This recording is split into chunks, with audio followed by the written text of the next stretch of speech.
Dear mantan, tahukah kamu ketika aku membohongimu? Waktu itu aku bilang bahwa kamu adalah satu-satunya milikku. Padahal bukan hanya kamu. Ada dia di belakangmu yang juga menjadi milikku.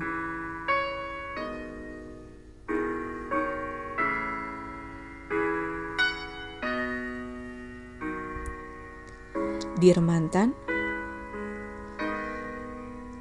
tahukah kamu selama ini hatiku terbagi? Ya memang sehari-harinya kita selalu bersama. Namun meski fisikku di dekatmu, akan tetapi tidak dengan pikiranku. Saat denganmu, aku malah sering membayangkan kamu adalah dia.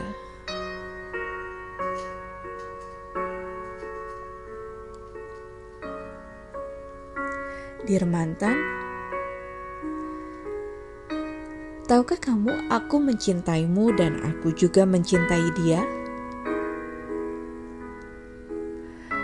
Mungkin aku serakah di dalam berbagi rasa. Tapi yang namanya cinta, ya aku memang cinta kalian berdua.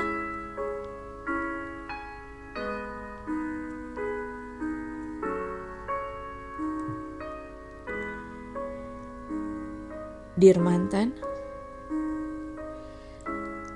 tahukah kamu, sewaktu kamu menyadari semuanya dan rela melepaskanku bersamanya, justru membuat aku merana.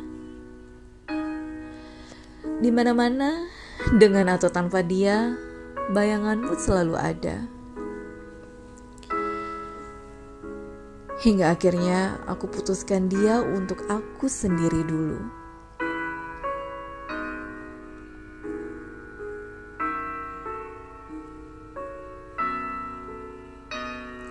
Dan sekarang, apa kabarmu? Puas kamu menghantuiku? Senang ya kamu bisa melayang-layang di benakku? Sedangkan aku kini tersiksa melupakanmu. Kamu sedang mendengarkan Dear Mantan. Tahukah kamu yang tega di podcast Listen to Kimi FM. Halo, nama gue Ades.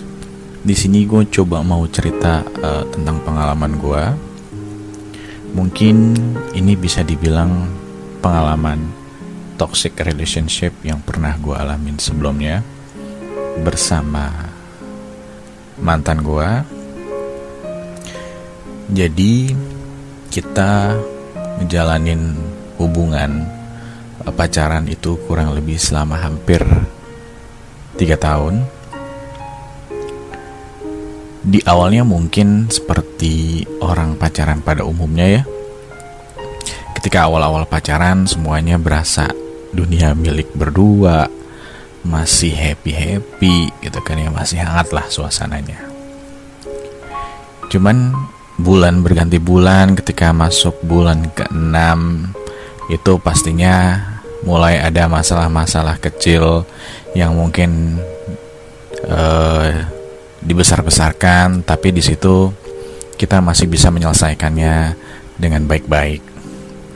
Ya biasalah ya, namanya juga menyatukan dua kepala yang berbeda, dua pikiran yang berbeda, dua visi misi yang berbeda.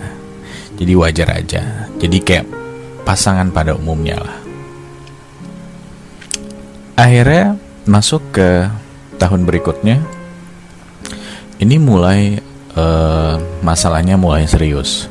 Lebih kayak kok gua mencium aroma-aroma perselingkuhan. Mungkin kalian juga pada tahu ketika pasangan lo berbuat sesuatu yang mencurigakan, melakukan sesuatu yang tidak biasanya dia lakukan gitu kan ya, terus lebih menjurus kepada perselingkuhan, pasti ada beberapa tindakan-tindakan atau perilaku yang mencurigakan. Tapi gue nggak mau ambil pusing sebenarnya, sejauh gue tidak melihat dengan mata kepala gue sendiri, jadi ya udah, anggap aja nggak ada. Berusaha untuk biasa aja dan melanjutkan hubungan ini semestinya. Akhirnya setelah tahun pertama lewat, masalah makin numpuk, dan akhirnya si mantan gue ini memutuskan untuk gimana kalau kita putus aja deh gitu. Win-win solutionnya adalah putus. Tapi waktu itu gue nolak gitu, karena dengan alasan masih sayang, mau masih mencari solusi lain selain putus gitu kan. Gimana sih ya, namanya waktu itu kan masih bucin gitu, bisa dibilang bucin, jadi nggak mau ditinggalin dan nggak mau kehilangan. Jadi ngotot waktu itu kamu pisah. Tapi akhirnya pisah juga dengan berat hati. Ketika orang bucin, after putus kayaknya berasa berat gitu ya. Bulan pertama, bulan kedua gitu, kayak masih kepikiran gitu. Tapi akhirnya setelah bulan ketiga kita putus, kita dekat lagi. Akhirnya kita mutusin untuk menjalin hubungan lagi. Cuman ketika dijalanin kok kayak ada yang beda ya. Berbeda dari hubungan kita sebelumnya. Lebih seperti dia lebih bisa dibilang acuh mungkin. Tingkat prioritas yang diberikan ke gue sangat berkurang.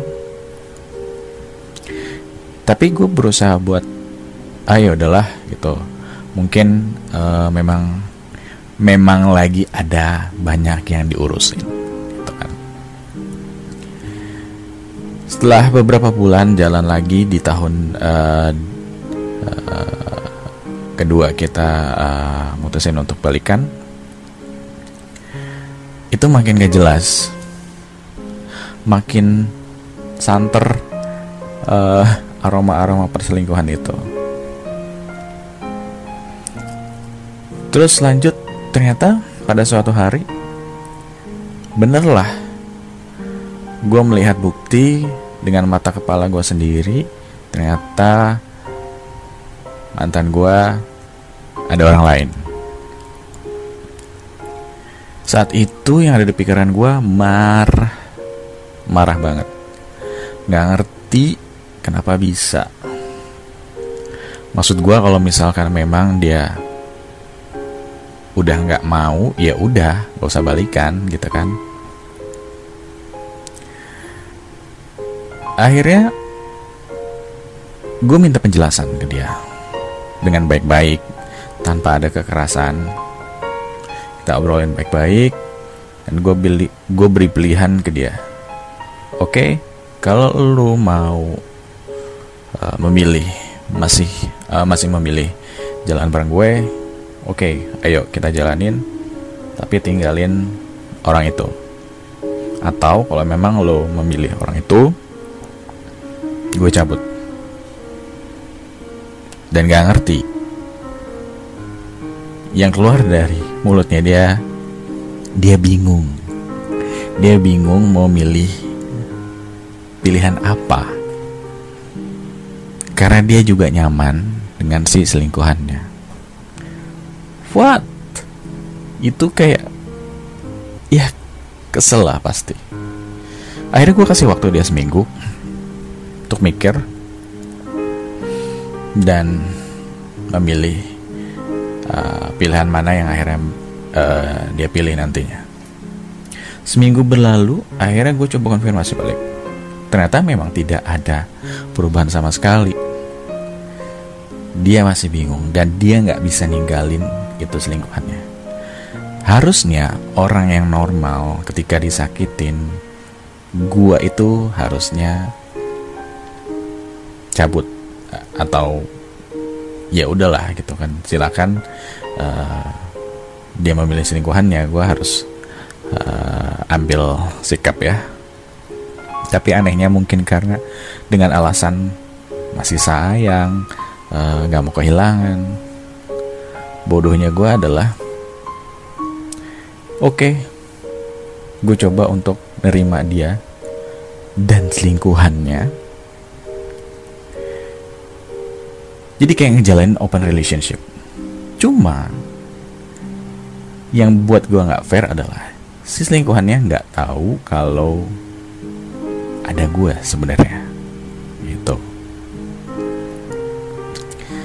Itu gue jalanin beberapa bulan demi bulan. Terus setiap kali mencoba untuk berusaha buat biasa aja, berusaha untuk cuek, itu selalu kepikiran gak bisa nih kayak gini gitu. Kayaknya gue rela mengorbankan perasaan demi orang lain yang sebenarnya gak patut gue perjuangin gitu. Mungkin benar kata orang, antara sayang sama bodoh itu beda tipis. Itu terjadi di gue. Akhirnya bulan demi bulan berlalu, gue gak kuat, gak bisa bohongin perasaan diri gue sendiri. Itu bodoh dan gak bahagia buat gue. Akhirnya gue milih untuk oke, kayaknya kita emang gak bisa untuk nerusin. Lebih baik kita masing-masing, lo sama dia dan gue dengan jalan gue gitu. Alhasil setelah memutuskan putus dan benar-benar pisah, gue lebih bahagia, lebih enteng beban pikiran gue, lebih fokus. Apapun yang gue kerjakan lebih fokus dan lebih maksimal. Ya, itu pengalaman gue. Pengalaman yang emang dibilang pengalaman paling sakit, pengalaman paling bodoh, dan pengalaman yang ya namanya pengalaman kan bisa jadi pelajaran ya untuk kedepannya harus seperti apa.